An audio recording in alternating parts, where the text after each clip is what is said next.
Europe 1, 6h25, Thomas Soto. Bien manger et fast-food. Est-ce que ces mots-là vont vraiment ensemble ?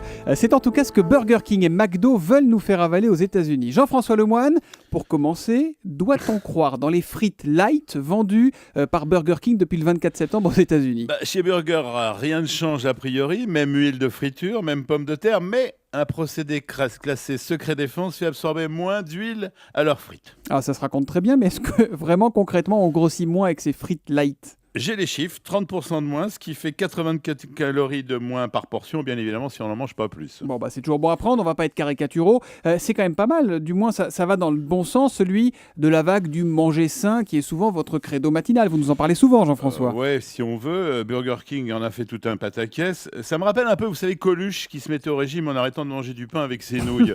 Mais c'est vrai que Burger a déclenché les hostilités en clamant, c'est autorisé aux États-Unis, que la frite McDonald's serait presque 2 fois plus grasse et calorique que la leur. Alors la réplique de McDo, elle n'a pas tardé, et ce sont les menus diététiques. Oui, quelques jours plus tard, le 26 septembre, un plan diététique à l'échelle mondiale d'ici 2020 qui dit s'inscrire dans le cadre de la lutte contre l'obésité infantile et en faire profiter le monde entier. C'est beau ce que vous me dites là, ça se traduit comment alors dans les menus ?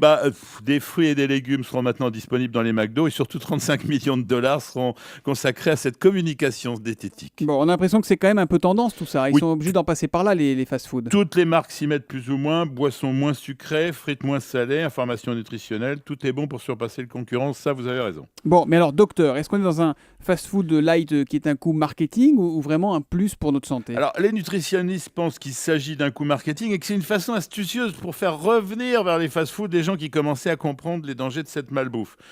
Toutefois, il faut dire que la stratégie d'alléger, celle de Burger, me semble meilleure que celle qui consiste à proposer des légumes dans ces restaurants parce que c'est pas réaliste de demander aux gens de remplacer des frites par des bâtons de carottes ou de céleri. On est d'accord qu'on n'y va pas pour ça.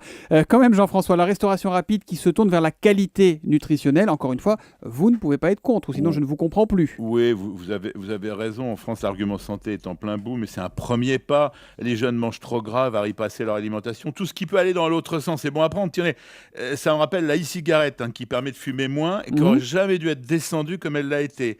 Puis il y a urgence, puisqu'aux États-Unis, un adulte sur 3 est aujourd'hui obèse. En France, un enfant sur 5 est en surpoids. Alors attention, ces efforts nutritionnels ne signifient pas que la bataille est gagnée. Je vais vous donner un exemple. C'est le paradoxe de cette nouvelle offre. Une salade César au McDo, celle que vous prenez pour vous donner bonne conscience, eh bien, elle est plus calorique que leur célèbre cheeseburger. Une question rapidement, Jean-François. Oui, et que pensez-vous des friteuses light d'une grande marque française qui fonctionne avec une seule cuillerée d'huile ? Cocorico, c'est simple. Il y a 3 types de frites. La frite habituelle qui est très grasse, 15 grammes de graisse pour 100 grammes de frites.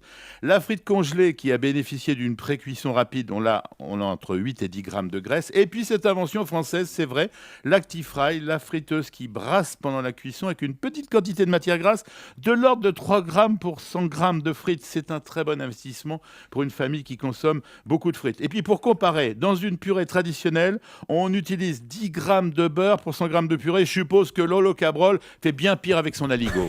Évidemment, oui. Merci Jean-François Lemoine.